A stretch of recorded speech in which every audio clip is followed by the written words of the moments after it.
Sometimes I hate being right. Not all the time, but definitely sometimes.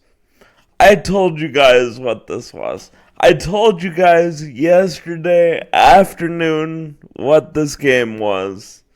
I could smell it a mile away, and that is what happened. But hockey's weird. Hockey's so weird, man. Because I would argue for much of this game, we actually played better than we did in Edmonton. Hockey's so strange. Good guys lose 5-1 in Vancouver. I knew it, and yet it didn't play out very much like I thought it would. The Flames weren't necessarily flat for large chunks of this game, and arguably were the better team for a lot of the first 40 minutes of it. We got lots to get into. Let's talk about it. For starters, Ryan Huska. I have been a bigger defender of you than a lot of this fan base since this channel started. However, you knew what the situation was yesterday night. You knew how tough of a circumstance your team was in. And yet, other than some line shuffling, you decided to go with the same skaters and start Dustin Wolf on a back-to-back. To give you credit, the start was much better, and the energy level was actually very comparable until it wasn't. And then once it got sapped away, and we'll talk about how and why it got sapped away, but once it got sapped away, the consequences of that decision became very apparent. Also, if we're that uncomfortable having Devin Cooley start in back-to-backs, make a trade.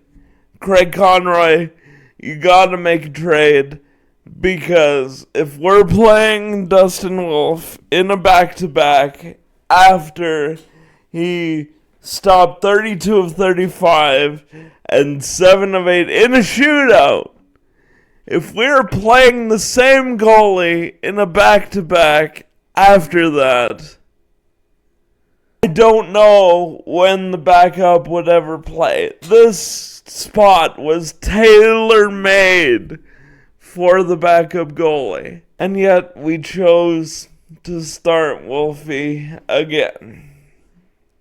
There were 1 or 2 goals yesterday that Wolfie is absolutely not gonna like. This game wasn't Wolfie's fault. I'm merely stating that if the coach is making a decision that a guy on at maximum hours of sleep after a tremendously taxing game is the better option than the rested backup goalie in game 2 of the season, you gotta make a move. Now, I mentioned that for large parts of this game, I thought the Flames were actually the better team. And I do believe that. In fact, the Canucks' first and third goals came off of great shifts by the Flames. Here's the first thing we gotta talk about with the actual Flames gameplay last night. Boys, you have to bury your chances. And even if they don't go in, you have to hit the net. You have to hit the net, because when you don't hit the net, it can feed the other team's transition. And it did it twice yesterday. On the first and the third goal, with the third goal being especially backbreaking. Those transitions happen because we don't hit the net on grade A scoring chances. Uyghur puts it wide far side, and Coronado puts it over the net on wide open chances. They at least have to be saves by Demko. And really, if we're going to go anywhere, you have to bury both of those.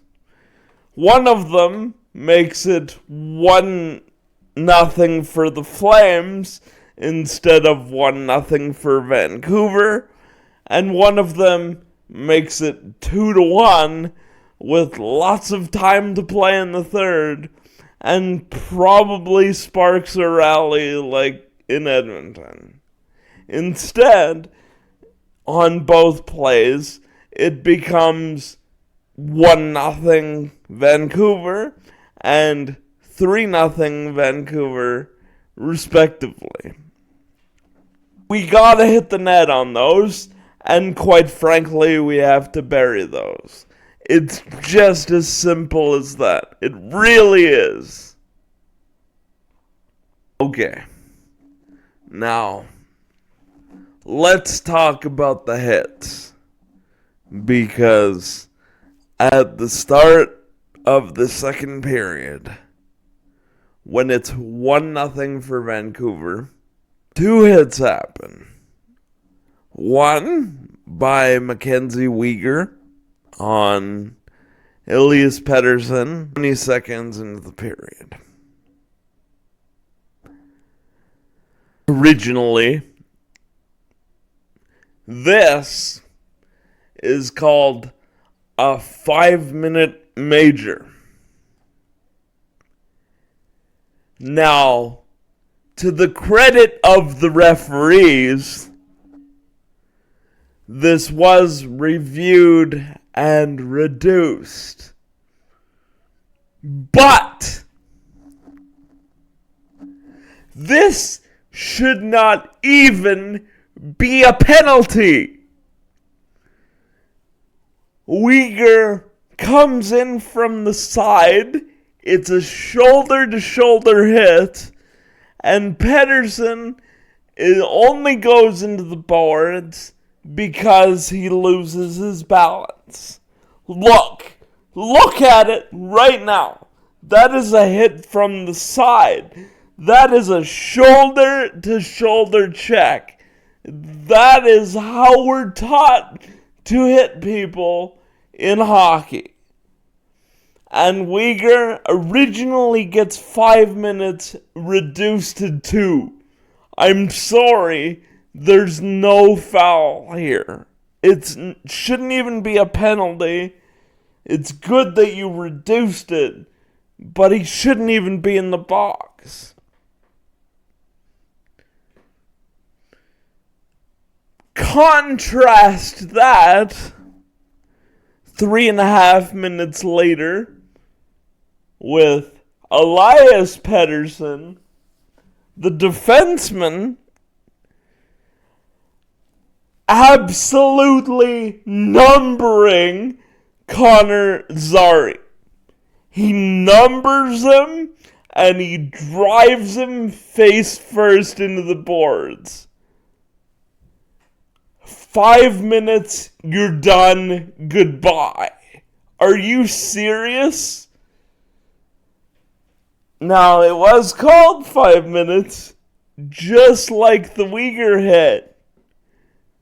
But also like the Uyghur hit, it's reduced to 2. Are you serious? Are you kidding me? All I have to do is show these two screenshots back to back. All you need is this one frame.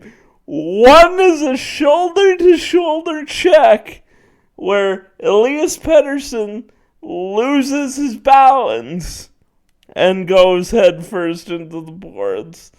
And one is a hit to the numbers by Elias Pettersson where he drives Connor Zary headfirst into the boards. Are you kidding me? That's not even close to the same hit, and it completely changes how the second period plays. That's ridiculous. It's wrong both times. Wow. It's not even close. Now, that's not to say, of course, that the Flames power play would have scored, given a 5-minute man advantage, although they were moving the puck much better yesterday than they were in the Edmonton game. They generated much more dangerous chances, especially early in the first period and late in the second. Nazem Kadri and Yegor Sharangovich get absolutely robbed by Thatcher Demko. So, it's highly probable that given a full 5-minute crack, the Flames at least tie the game. Of course, Thatcher Demko had a great game, taking nothing away from him. He could have shut us down, but we weren't even given the chance to see. And not to mention, if I'm Mackenzie Weegar after these two games, between the holding call on McDavid and me shoulder-to-shoulder checking somebody, I'm throwing things. I am feeling so singled out by the referees in these first two games, if I'm Mackenzie Weegar, that I'm putting it out in the media. Like, it's been that bad.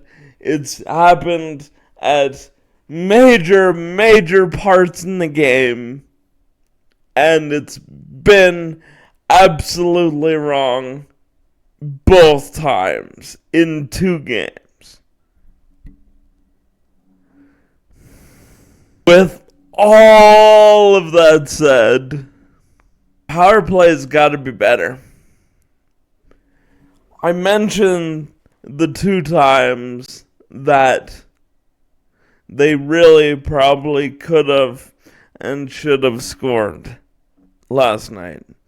But the Flames have one power play goal on several chances. The percentage is exceedingly low already. If we're not putting Zane Parekh on the power play next game, something's got to be done. You got to make adjustments. This coaching staff needs to adjust. Depending how Kevin Ball is doing, and we'll get into that too, he may not have a choice. But even if Kevin Ball is fine, Zane Parekh has to come in for the home opener. And I believe that's the plan, but I believed a lot of things yesterday. I believed Devin Cooley was going to start. I believed we were going to put our scratches in to save some guys from taxing themselves on a back-to-back. We didn't do that. but it needs to happen on Saturday. It needs to. No discussion. It's done. Put the subs in. It'll be Wolfie starting because there is a day off and it's the home opener. So I don't know even when we see the backup playing now. But roster adjustments need to be made for Saturday. Now, I talked about Vancouver's first and third goals, but let's talk about the second. Because this just told me it probably wasn't going to be our night. So, shot from the point comes in. Kevin Ball's going across the middle to cover Canucks players and make sure they can't screen Wolfie effectively. And he does that job. What also happens is he gets absolutely domed by the point shot and collapses to the ground, looking basically like a corpse on the ice. And Wolfie and the three Flames players around the play immediately signal the official that Kevin Ball is in major distress. Unfortunately, instead of going to a relatively safe area and allowing the official to see that there's a serious injury and blow the play dead, the shot off the back of Kevin Ball's head ricochets straight back to Filipino with an empty net, and most of the Flames team, including the goalie, worried about their possibly seriously injured teammate. As such, Filipino throws the puck into the empty net. 2-0. This is why I'm saying hockey's weird. Because despite the fact that for large chunks of the game, the Flames were doing a good job forechecking and generating chances, and even generating Vancouver penalties, they miss the net twice, and it ends up in transition goals for Vancouver.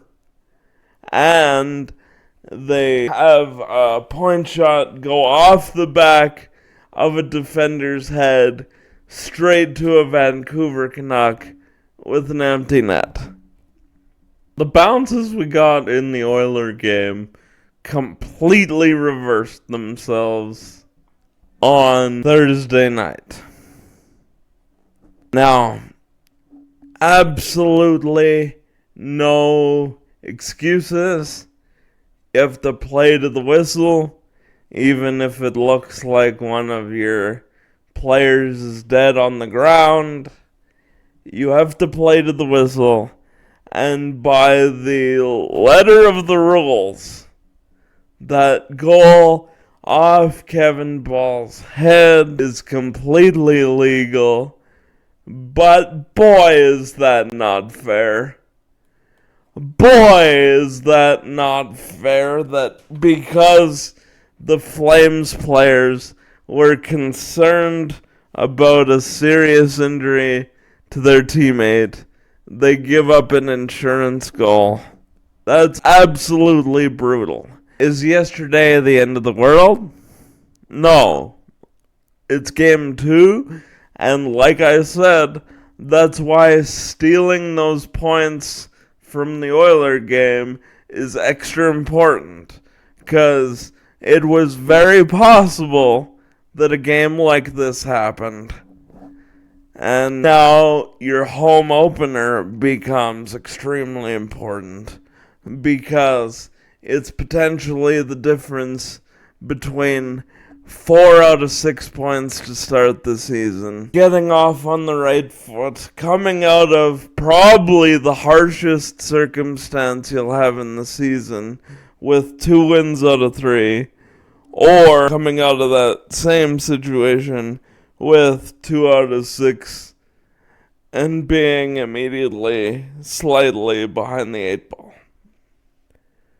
So, what has to happen for the home opener? Like I said, there has to be some roster adjustments. Zane Perek needs to come in. I would also like to see Sam Honzek come in. You're not going to play the backup goalie in the home opener, so Wolfie better be ready to play for most of October, I guess. The Flames gotta make a trade or something. They gotta make a move to shore up that position. And the other thing that needs to happen is the power play's gotta cash its chances. It absolutely has to. And we have to hit the net when we generate opportunities, because missing the net directly fed transition, and that cannot be a pattern. So, Saturday, it's gonna be a busy day. We're gonna have a stream. That stream for the home opener is gonna start at 1:45 for a 2 o'clock start. We're gonna get the whole game in this time. So there's going to be 3 videos on Saturday. There's going to be the preview in the morning, the stream in the afternoon, and the recap video in the evening. That's going to be a busy home opener Saturday, and I'm so looking forward to spending this weekend with you guys. Thanks for watching. Do the YouTube things. And, as always, go Flames.